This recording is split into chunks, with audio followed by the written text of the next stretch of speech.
안녕하세요, 버미스미입니다. 11월 중순, 이 시기가 아마 우리 주부님들이 가장 바쁜 시기일 것 같습니다. 해마다 조금씩 차이는 있지만 이제 슬슬 김장김치를 준비하는 분들이 많으실 거예요. 근데 제가 저희 부모님에게 깜짝 놀랄만한 이야기를 듣게 돼서 이 영상을 준비해봤는데요. 바로 김장을 담글 때 이것들을 잘못 사용하면 중금속 등 여러 발암물질이 함께 김치에 들어갈 수 있다고 합니다. 아마 이것들의 정체를 이미 알고 계신 분들도 계시지만 다시 한번 확인하는 시간이 되셨으면 좋겠고요. 아직 김장을 하기 전이라면 반드시 확인하고 준비하면 좋을 것 같아요. 그럼 바로 시작할게요. 보시는 것처럼 빨간 고무대야에 김치를 버무려 보셨던 기억 한 번쯤은 다들 있을 텐데요. 보통 배추를 절일 때나 또는 김치, 깍두기를 버무릴 때도 빨간 고무대야를 사용하는 분들이 여전히 많습니다. 아무래도 빨간 고무대야에 김치를 담갔을 때 색이 묻어나오지도 않고 또 큼직해서 언제부터인지 빨간 고무대야가 김장김치를 담글 때 꼭 필요한 물건으로 사용이 되어 왔어요. 하지만 지난해 식품의약품안전처에서 중요한 사항 하나를 발표합니다. 바로 빨간 고무대야로 김장을 담그면 중금속이 묻어날 수 있다는 거예요. 왜냐? 보통 빨간 고무대야는 고무라는 이름이 들어가 있지만 폐 비닐이나 폐 플라스틱을 녹인 재활용 소재로 만들어진다고 해요. 그리고 사실 식품용으로 제작되기보단 공업용으로 제작되는 일이 많기 때문에 이 빨간 고무대야에 김장을 담그면 재활용 원료에 들어가 있던 납이나 카드뮴 같은 각종 중금속들이 그대로 김장김치에 들어갈 위험이 있다는 거예요. 실제 재활용 고무대야를 사용한 김치를 섭취할 경우 얼마나 위험한지 연관 자료도 찾아볼 수 있었는데요. 지금 보시는 것처럼 우리 몸속에 들어갈 수 있는 중금속이 어떤 것들이 있는지 확인할 수 있었습니다.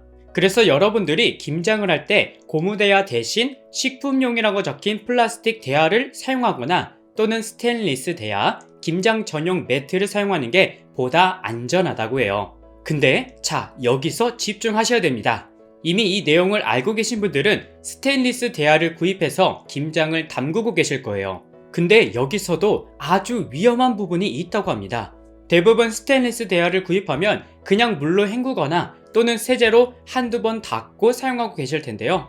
엄마, 응. 스테인리스 대야 새로 사면 응. 뭐 따로 세척하는 방법 있으세요? 그냥 물로 그냥 어떤 때는 트리우다 할 때도 있고 세제, 주방 세제. 네. 안 그러면 그냥 물로 그냥 한번 그냥 쓱 씻을 때도 있고. 아, 그거 뭐 따로 연마제 있어서 세척 방법이 따로 있다는데 그런 건 모르세요? 그건 나는 잘 모르겠네. 나 그거 처음 들어보는 것 같은데. 지금 들으신 것처럼 저희 부모님도 그냥 세제로만 씻어서 사용하고 계셨는데 스테인리스를 제대로 씻지 않으면 역시 발암물질이 나온다고 합니다. 왜냐면 스테인리스 제품을 보면 대부분 반짝반짝 광택이 나 있는 걸 볼 수 있습니다. 근데 이 광택이 그냥 나오는 게 아니라 탄화규소라는 연마제를 사용했기 때문에 광택이 나온다고 해요. 실제로 스테인리스 제품을 처음 구입하신 다음 바로 휴지로 닦아보면 이렇게 검은 물질이 닦여서 나오는 경우가 종종 있는데요. 문제는 이 탄화교소는 미세한 분말 형태로 존재하기 때문에 물에 씻기지도 않고 세제로도 쉽게 닦여지지 않는다고 합니다. 근데 우리나라 제품의 경우는 사실 내부까지 연마제를 과하게 사용하는 경우는 드물지만 실제 중국산 스테인리스의 경우는 저가형으로 판매하기 때문에 연마제가 많이 나올 수 있다고 합니다.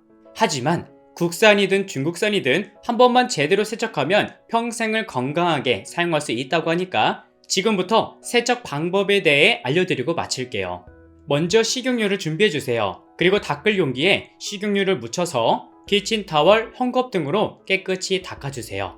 깨끗이 닦고 휴지를 확인해보면 이렇게 연마제가 검은색으로 묻어나올 수 있는 걸 볼 수 있는데 생각보다 많이 나오네요. 근데 이걸 제거 안하고 그냥 사용하면 저 검은색을 그대로 먹게 되는 거니까 반드시 제거해야겠죠.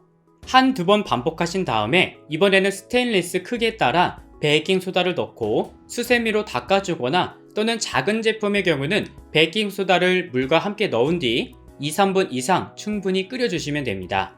그 다음 마지막으로 알칼리 성분 중화를 위해서 식초를 물에 타서 설거지 해주시고요. 마무리로 흐르는 물로 깨끗이 씻어주면 탄화교소는 제거된다고 합니다.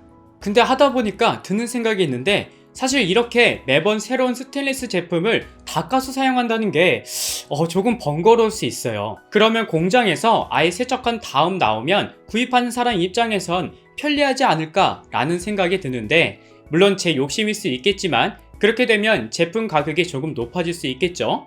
하지만 여기서 진짜 문제는 뭐냐면 이렇게 세척 방법에 대해서 정확히 안내해주는 경우가 드물다는 거예요.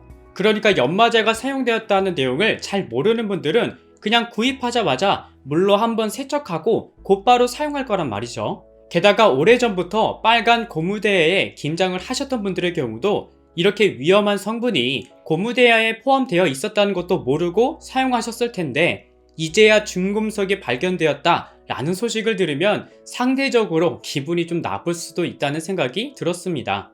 지금도 식당이나 여러 다른 곳에서 여전히 빨간 고무대야로 김치를 담그는 분들도 많으실 텐데, 이런 내용을 미리미리 사람들에게 알려줬으면 어땠을까 라는 아쉬움도 남습니다. 이 외에도 여러분들만 알고 있는 좋은 내용, 꿀팁이 있다면 다른 분들도 볼 수 있게 댓글로 남겨주시고요. 저는 다음 영상에서 다시 인사드릴게요. 시청해주셔서 감사합니다.